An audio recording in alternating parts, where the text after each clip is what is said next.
Real quick before we get started, I want to tell you about my free weekly newsletter, Build Something Weekly.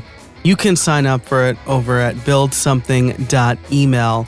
And it has all sorts of things, insights and questions. It has the top takeaways of each episode weekly. It has the latest content I've created, and it's generally where I first announce new things I'm working on, like this new Beyond 8 workshop that I'm putting together to help podcasters fight pod fade. You can find out more about that and everything in my free weekly newsletter over at buildsomething.email. Hey everybody, and welcome to episode 235 of How I Built It, the podcast that offers actionable tech tips for small business owners. Today's sponsors are TextExpander and Nexus. You'll hear about them later in the show. Now, often when it comes to launching, writing, recording, building funnels, or whatever else we need to do in our business, it's maybe easy to get started because we're so motivated. We're excited about the new project or the new thing that we are launching. But the longer the project goes on, the harder it could be to stay motivated. The more frustrating it can get. And the more likely quality starts to go out the window. This is true of our own projects if we're not seeing any gains, and it could be especially true of client projects, especially if they take a long time to get content to us or provide feedback. Well, today's guest, Elizabeth Pampalone, has a solution. Get it all done in one day. From launching websites to writing a full year's worth of blog posts, Elizabeth's process of blocking off a whole day and walking with her clients through a tried and true framework has proven successful. Here's how she does it. Plus, in Build Something More, we chat about early businesses. We both had a computer repair business at first, and how to handle premium products and plugins and other subscriptions for your clients. If you want to get access to ad-free extended episodes a day early, plus everything else we talk about in this show, you can head over to howibuilt.it/235. Okay, let's get on with the show. All right, I am here with Elizabeth Pampalone. She is the CEO of Absolute Marketing. I'm really excited because today we're going to be talking about how to create just a bunch of different types of content in one day. This is something I've been talking about and teaching in my courses. And what caught my eye was the social media part because I'm bad at that. But before we get into all that, let's bring Elizabeth on. Elizabeth, how are you today? I'm doing great. Awesome. Thanks so much for being on the show. I know we went over the pronunciation of your name before the show, so I hope I did okay there. Yes. Awesome. I'm American Italian, and so I always want to say like Pampalone or something like that. You know, like put a little flourish on the end. That's my husband. Yeah, he's Italian as well. Nice. Awesome. So before we get into this topic, first of all, your pitch was very good. For anybody listening to this show and they're like, how do I get on How I Built It? Good pitch with actionable advice for the audience. And this is exactly yours stood out for a bunch of reasons. And how to create 1 year of social media, blog posts, or email funnels, or connected brand, or a website in one day really stood out to me because I create a lot of content throughout the week. Usually it's one piece of content per day. I am epically bad at social media despite having like some automations to share my own stuff. So I'm excited to talk about kind of what goes into that. But before we get into all of that, according to your bio, you are my best guest ever. An author, international speaker, podcaster, entrepreneur, expert marketer with over 20 years experience. Why don't you tell us a little bit about who you are and what you do? Yes, I have been doing this for quite some time. I actually started building websites when I was 14. So been doing this a long time. Nice. And I really just loved the aspect of marketing. Like taking something that was, an idea or a product or something like that, and then helping people understand it, helping people to be educated on it, and then eventually want it, need it, buy it, those kind of things. And so this is when I started my business. I actually started a computer repair company because I had gone through a divorce at the age of 20 and, had all that kind of all happen at once. I'd gotten married, gotten divorced, and then started a company. And my computer repair company did really well. I had that company for 10 years and sold it. And during that time, I was still in love with marketing. I was doing my own marketing. And I decided that about 5 years into the computer repair company, I wanted to start a second company, which was a marketing firm. And I still own that today. And my sister actually recently came on to work with me in that as well, because she's also really into marketing. And she's actually an award-winning designer. And so she came on with us and she helps me with all the things that we do with the 1 year of marketing in 5 days. That's incredible. We have very similar paths. I also started building websites when I was 14. I didn't start like a real company, but I made a bunch of money on the side with computer repairs and buying and selling mixed CDs. But one of those is slightly more legal than the other. So, I feel like we already have a lot in common. I would never ask a lady her age, but I started using Front Page like 2001 when I started making websites. So that was a few years ahead of you. Just a few.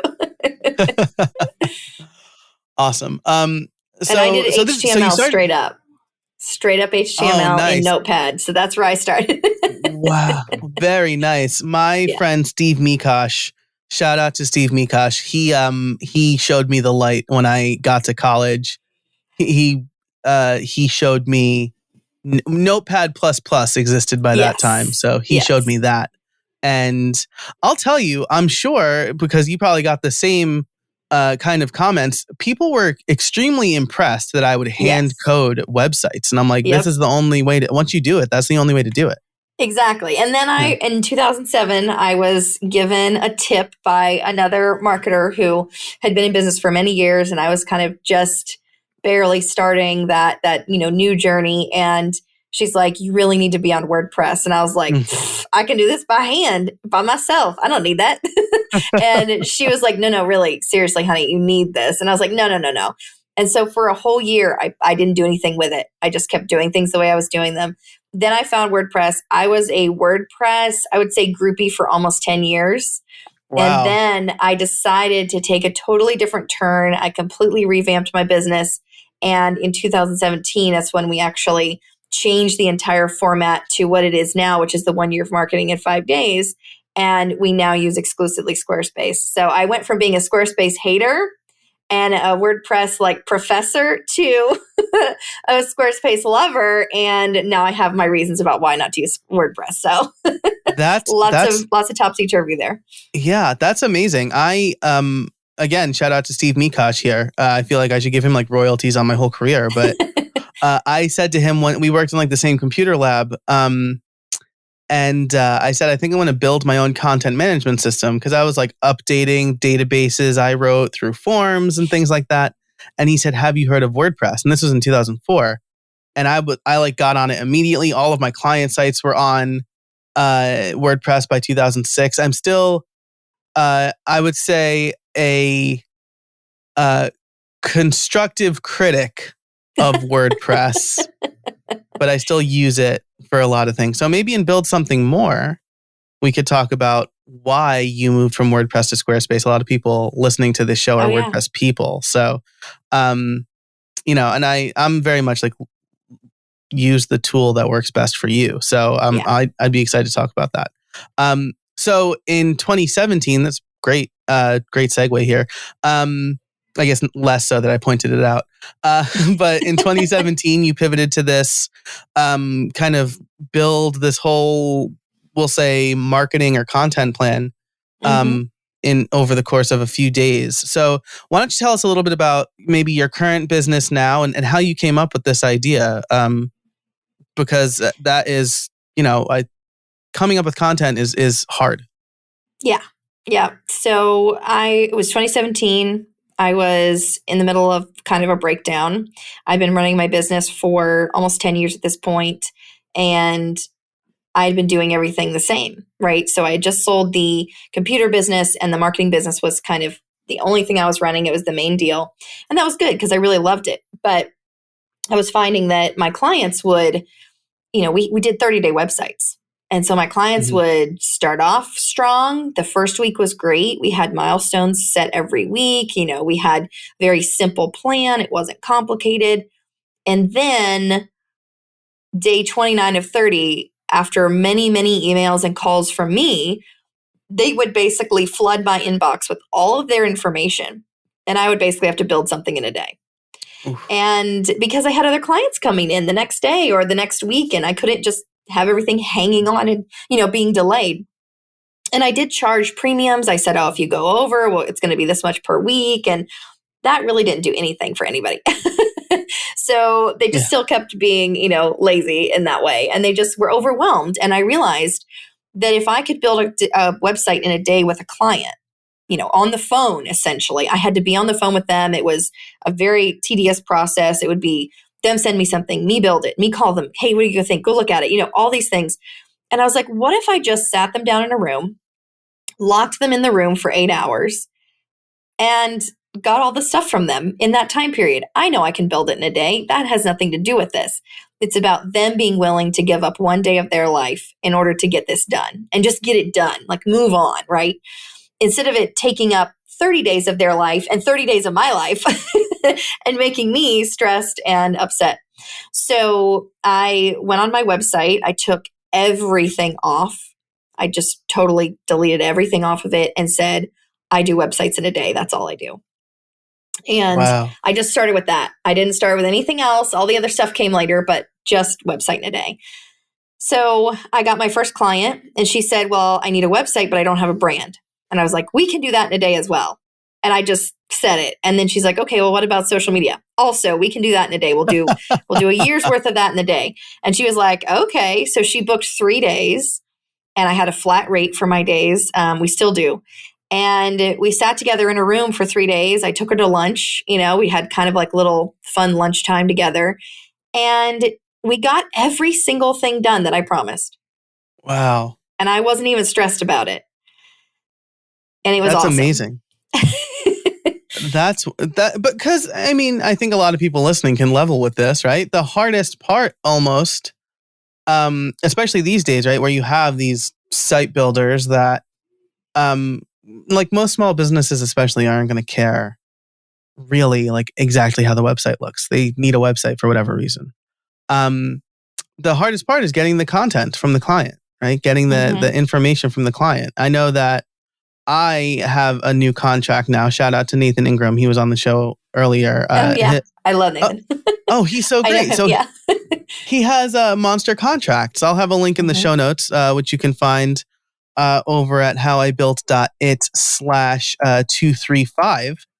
And, that kind of has like some stop gaps to make sure that you are getting your content and stuff like that. But again, if you're doing like the 30-day guarantee and you're creating your pipeline, you can't make something out of nothing, or you can, but it's not going to be good.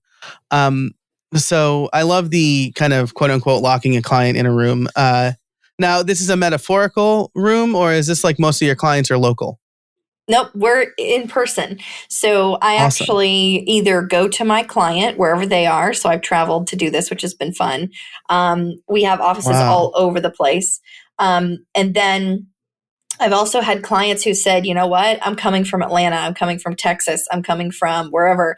And they fly to us because we're in Florida. So it makes a nice little vacation. Yeah. Awesome.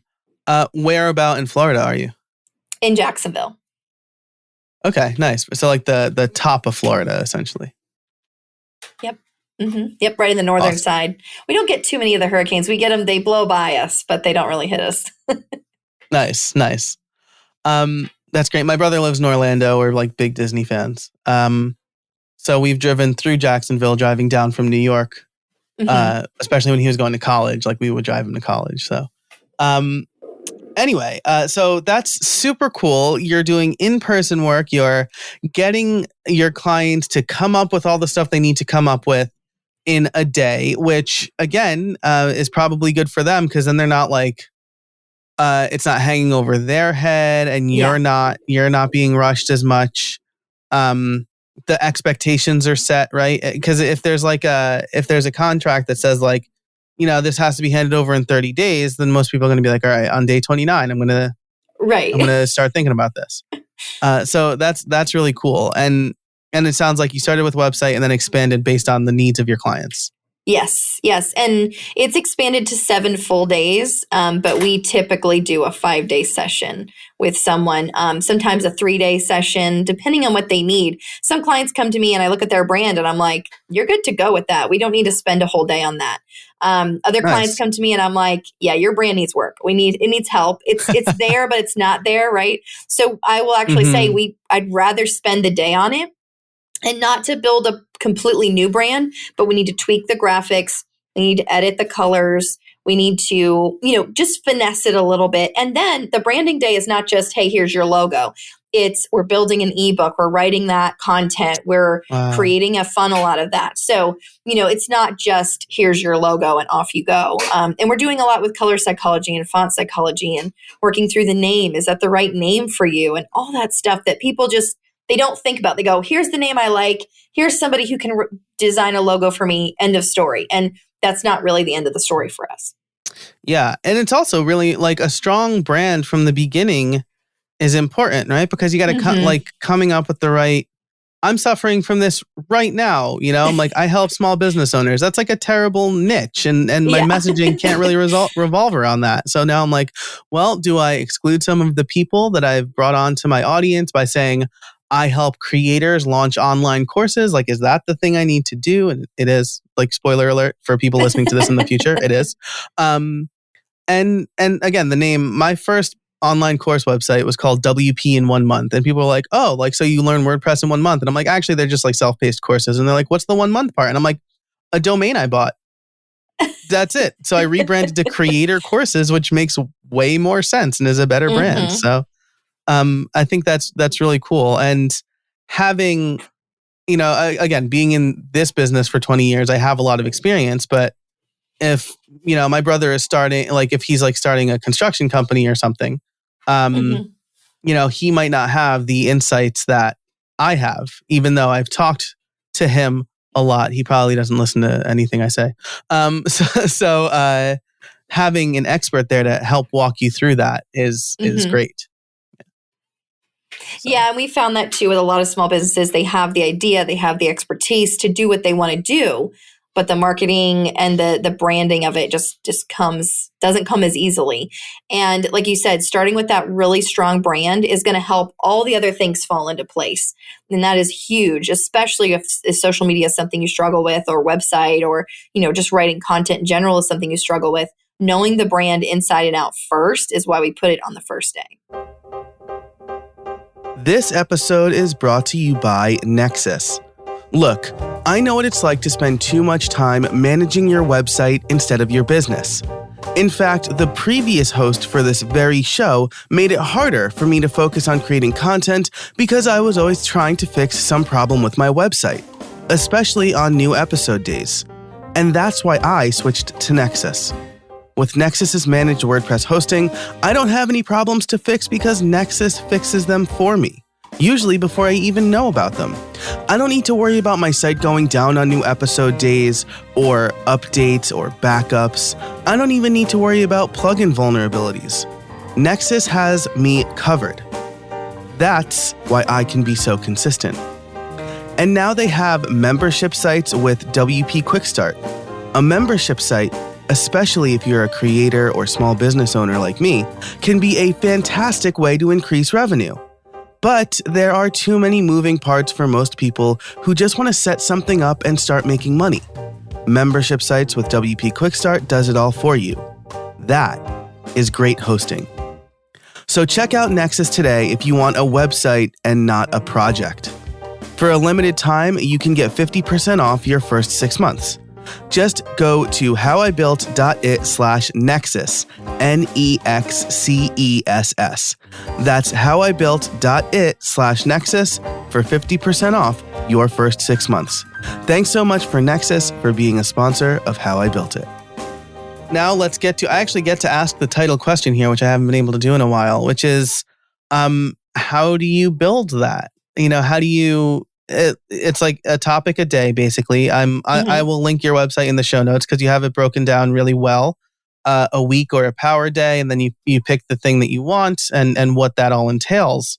But if I needed, a year of social media or a year of blog posts or a website, how do you build that? What's the process look like?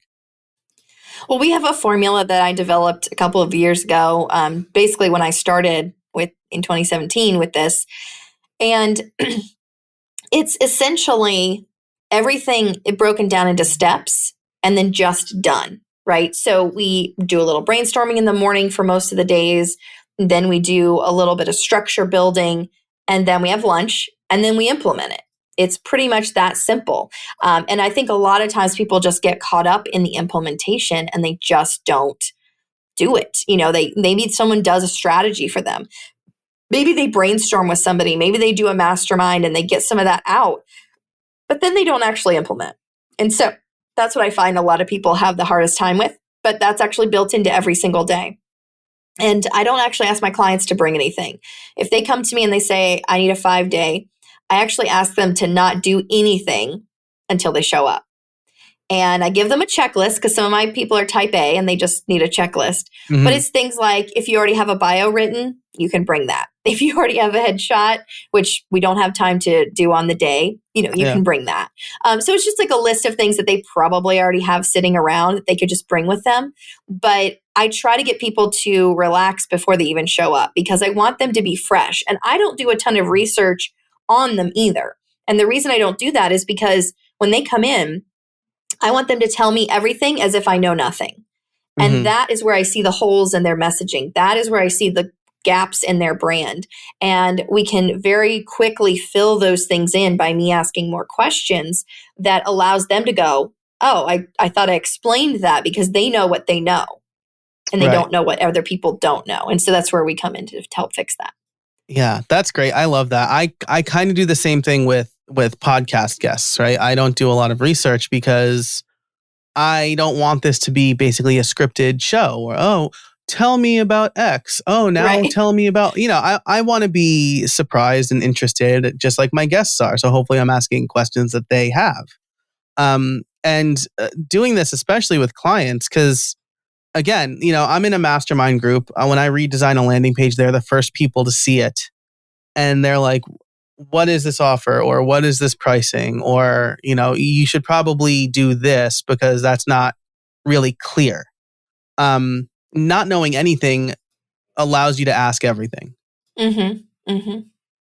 Awesome. And then again, asking them not to bring anything is great too. All they have to do is show up and implement.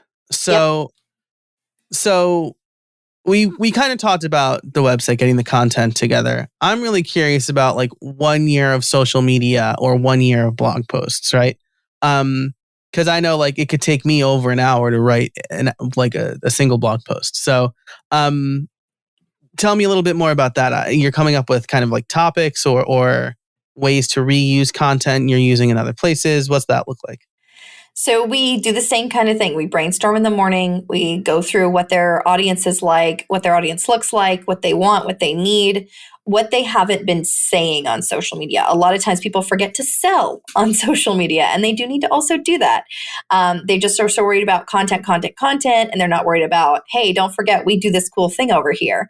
And so we try to make sure that that's a balanced and balanced and in proportion, so that when they actually do create the posts, that they're not overbalancing with too many funny cat videos and not enough selling. So we create that schedule, and then we put that structure to it. So then we have a schedule for the entire week, for the entire month, etc. And we just kind of build it piece by piece. And then once we're done building the structure, we all get to work. So whether it's me and them or one on my team and the client, sometimes the clients will bring their own marketing person or someone who works with them who's really into the whole mission, and we'll all work together to create posts, and the owner will basically have say on, yeah, that's great, no, I want to change it, whatever. Some people are really into, I need to know every single period and comma that's going into it. Other people are like, hey, if you created it and I kind of know the gist, great. And so we have clients that are all different, types like that. But once that all that content is created, we put it in the scheduler and we do it as we go, so that by the end of that day, we've got a whole year's worth of content designed, written, and scheduled. So we're building the graphics out while we're writing everything. So we're doing it very much just step by step. And a lot of times people will take so much time on it. But really, if you actually sit down and you've got 3 or 4 people working on it, it takes no time at all. That's incredible. I want to touch on something you said here, which is we look at what their audience looks like. How many people come in not really knowing what their audience looks like? If they don't have their brand solidified, they don't, until we kind of help them with that.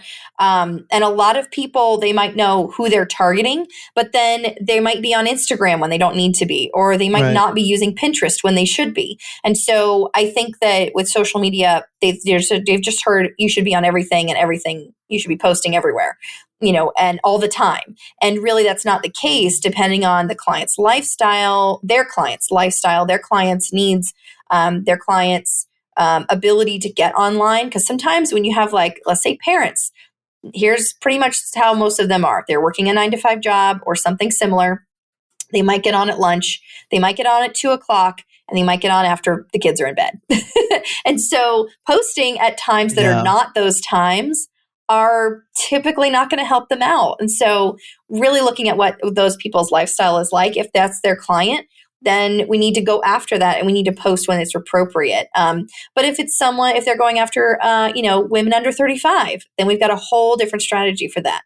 So really looking at what their client looks like in that way, so that they can post appropriately, not too much, not too little. And we do reuse a lot of content. We do use content that invokes action from their clients and potential clients. And we also try to make it as much a part of their voice as we can. We don't want to post something that's off the wall, or just like, why would they post that? And a lot of times people do that without knowing it, and then their clients end up confused. So we want to make sure everything is branded, everything is cohesive, and that message is the same no matter what we're posting about. Awesome. That makes a lot of sense. I really like that. Posting social media at times are not good. Well, like, I can't believe, like, you saying it explicitly has helped me, because I'm just like, well, I got to post in the morning or whatever. But if my target audience is getting their kids ready for school or something, they're not going to see it when I post at 7:30, because they're getting their kids ready for school. And so I guess that makes a lot of sense. You have these tools that are like, the optimal time to post is like noon or whatever. And you don't really, maybe you don't know, maybe it's right. But and a lot of times it doesn't necessarily matter so much, but you want to keep that in mind, because it can help people see it. But then at the same time, it's more about consistency. Yeah. And that's what we're really providing with that full year. The times will vary over the course of time. And once you have a couple of months in and you've been posting at noon every, day or every other day or whatever it is, then you can go back and look at your analytics and which posts were doing better. My noon posts, my random 2 p.m. posts that I put in, or my scheduled 7 p.m. posts. Like, looking at where your actual post that had the most traction, then you can go back and adjust your times if needed. But most of the time, we don't have to do that for our clients, which is really awesome. Yeah, that's fantastic.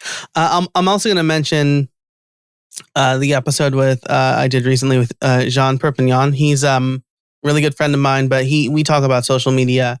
And he basically says, you got to try and see what works for you. We had a conversation about how I was doing YouTube Shorts and Instagram Reels, and I was not doing TikTok, because as an elder millennial, TikTok scares me.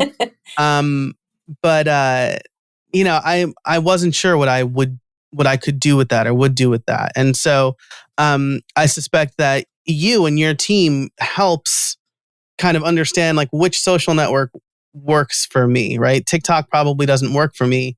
YouTube is, if YouTube is a social network, I guess. Yeah. YouTube is probably the one that, my audience is hanging out at because they're looking for tutorials. Yeah. And they want to know how to do a thing. We have this whole thing, and every time I teach a class on social media, I go through this entire step-by-step breakdown of who's on LinkedIn, who's on Facebook, who's on Pinterest.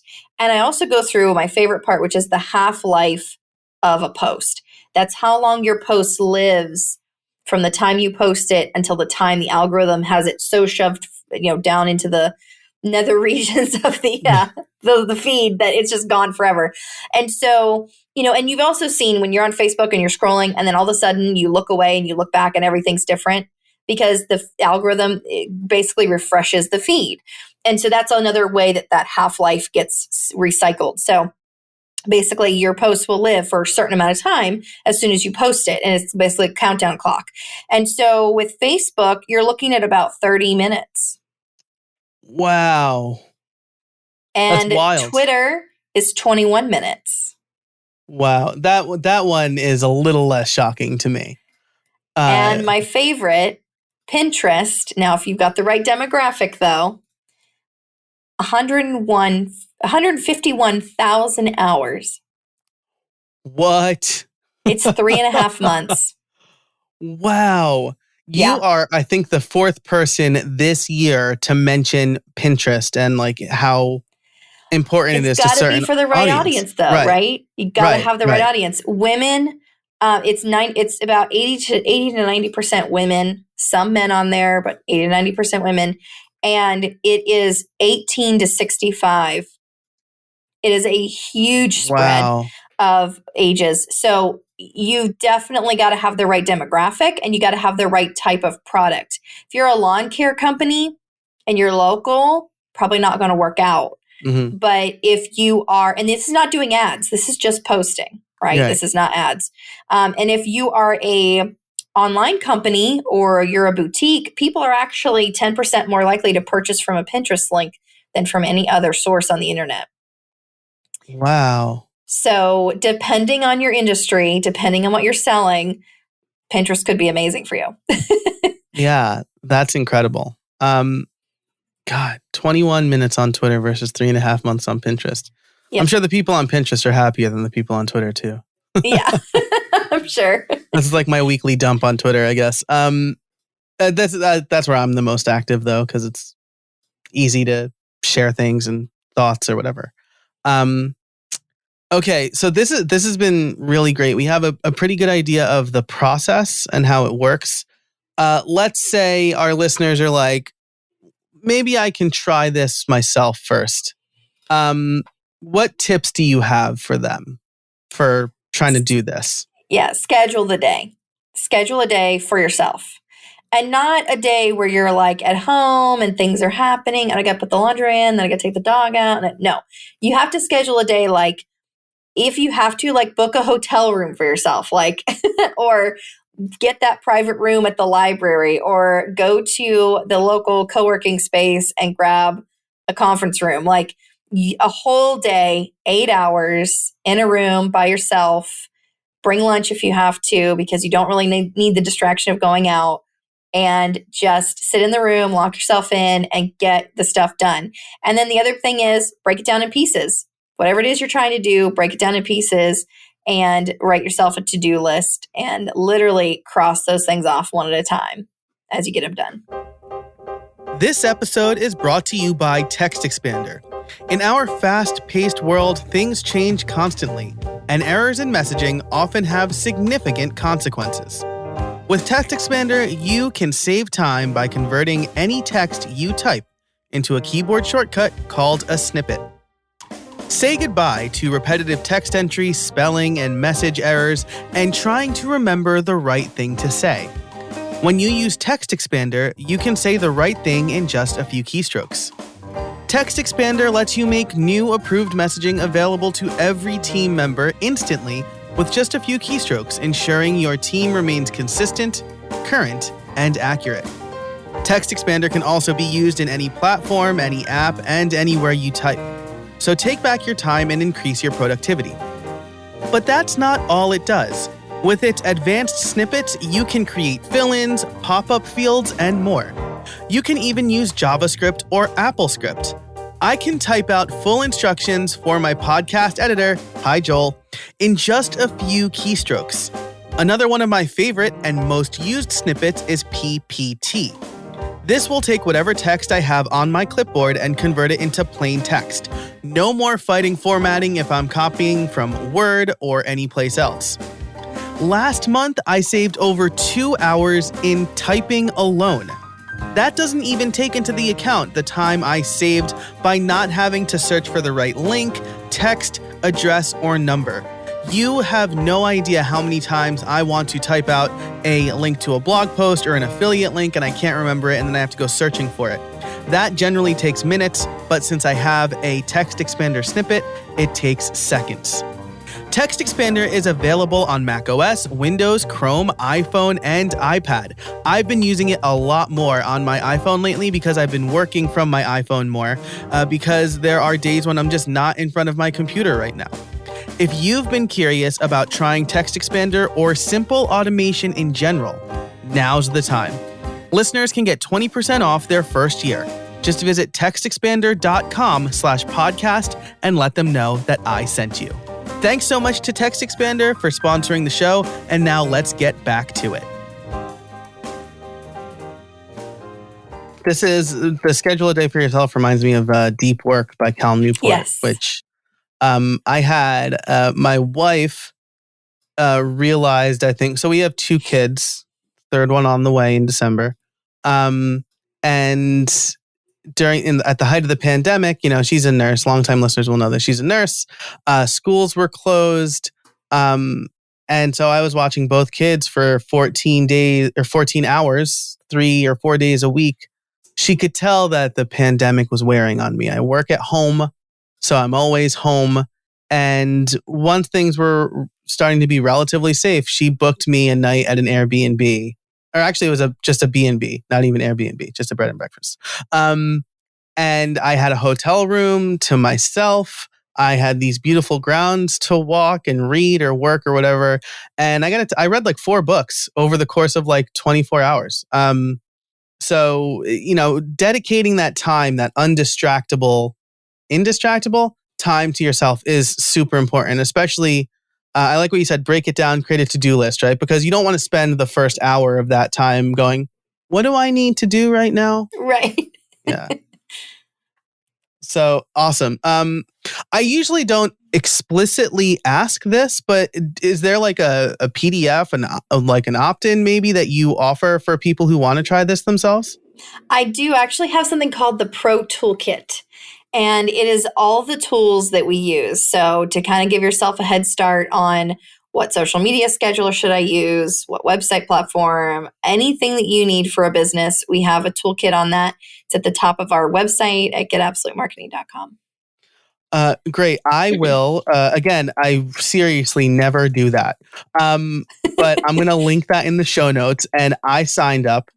Elizabeth will be able to verify this. I just signed up, so I'm getting it too. Because this is, first of all, I love checklists. I'm like that type A person. Also, just like a quick tip, a checklist opt-in is like really good. They've really done well for me. Nick Scalise over at Landing Page School says that that's like his best opt-in ever, is like a landing page checklist. So not only are they useful, but they're also helpful to you as the content creator. But this is great because again, I'm pretty good at coming up with blog post ideas. I have my own content on how to do that. But like email funnels, I constantly feel like those are underwhelming and underperforming. So social media is hard for me. We do have one other thing, which I will let you know about. And if you want to sign up, you could do that. Okay. It's actually, we have a free membership and it's at the bottom of our website. So the Pro Toolkit's at the top and the membership's at the bottom. And we actually have a course on email marketing and a course on blogging. And I actually tell you how to write a blog in 10 minutes. Oh, wow. That's amazing. And then, of course, social media and branding and website. So each of the 5 days has their own like mini course that you can do as a DIY. And that's in our membership. Awesome. Yeah, I'm signing up for that right now too, as we speak. This is a cool mn.co. Is that Mighty Networks? It's on my Mighty favorite Networks. platform. Yeah, it's actually in our Pro Toolkit as well. So if you decide to check it out and build your own, please do use our link. But it's definitely worth it. And I've actually had several people who've used Kajabi and some of the other ones out there, and they've actually switched to this because it is so superior. Oh, that's great. And I know like I've talked about like the benefits of like rolling your own. Like I use Restrict Content Pro on WordPress, but like with the community, I decided to go with Circle because like I looked at BB Press or Buddy Press and I'm like, this is like too much. I was in Circle before I was in this. Interesting. Okay. I'm definitely going to check this out then. This has been, and this is still evolving. So they have a rollout for the next like 6 months that they're slowly like dripping out of different like adjustments to the system. And it is amazing. And what they have on plan for this is going to make it like the premier of all of the ones we mentioned just now. Of all of that, it's going to be so far superior to all of those. It's going to be like all of those rolled into one. It's crazy. So I'm super excited and I'm glad I'm kind of like in already, but it's going to make creating content so much easier. And also your courses are going to be easier to navigate. And there's just going to be so many more aspects that are going to be awesome. Like they're building the community and merging it with courses. And it's just so awesome. So I'm really excited. Awesome. Well, I am in the process of signing. I've signed up now. I'm in. Looks really nice. It has Apple integrated login, which makes me happy because that's what I prefer to use nowadays. So awesome. This looks really cool. I'm really excited to get started with this. It has an app. Great. That's the Circle app is a little underwhelming, but I mean their focuses are probably different. But I guess I'll have to tell them that, right?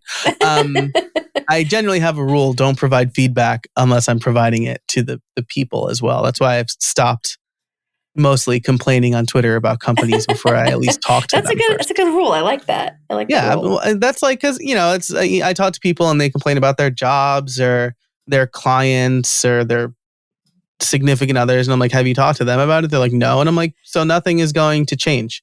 Well, nothing's still going to change. Okay, well now definitely nothing will change. Like, I really like that. I'm going to use that. I'm stealing that from you. Awesome. Very good. We're stealing from each other today. That's what this podcast is all about. That's what the podcast is all about. This has been so great. Again, I'm really excited to dig into some of your resources. I will link to, again, all of them in the show notes over at howibuilt.it/235. I do have my last question that I like to ask, which is, do you have any trade secrets for us? I think I've shared them all. Amazing. I think I have. Awesome. I think the Pinterest one is probably one of the most, the biggest ones for me, is that it's that little piece of info about Pinterest. I think that's one of my trade secrets. Yeah, that's super interesting. And I mean, it shows, it speaks to like the attention span of, what are people on Pinterest? Are they called pinners? Pinterest? Yeah. Pinners? Yeah, because I mean, I've talked about this a little bit with, I'm like waxing poetic on today's episode, I guess, but I've thought about this with Twitter, right? Is it's easy to get like, we'll say the Twitter mob on your case, right? But like a week later, people have forgotten, right? Completely forgotten. Getting canceled on Twitter is not real life getting canceled, right? People move on pretty quickly. Or the same, you have this big, I used to think that like tweeting a link to a new course I launched is like, people are going to sign up. Not unless they do it in the first 21 minutes, apparently. People aren't going to see it. Unless you get retweeted. Yeah. So you need that retweetable. The most viral tweet I've ever had was a picture of a table in Barnes and Noble that had like all of the books with swear words in them. And I was like, this is my least favorite trend. And like that got like retweeted and liked like thousands of times. That's like the funny thing about like a viral tweet, right? Is like it could just come back like months later.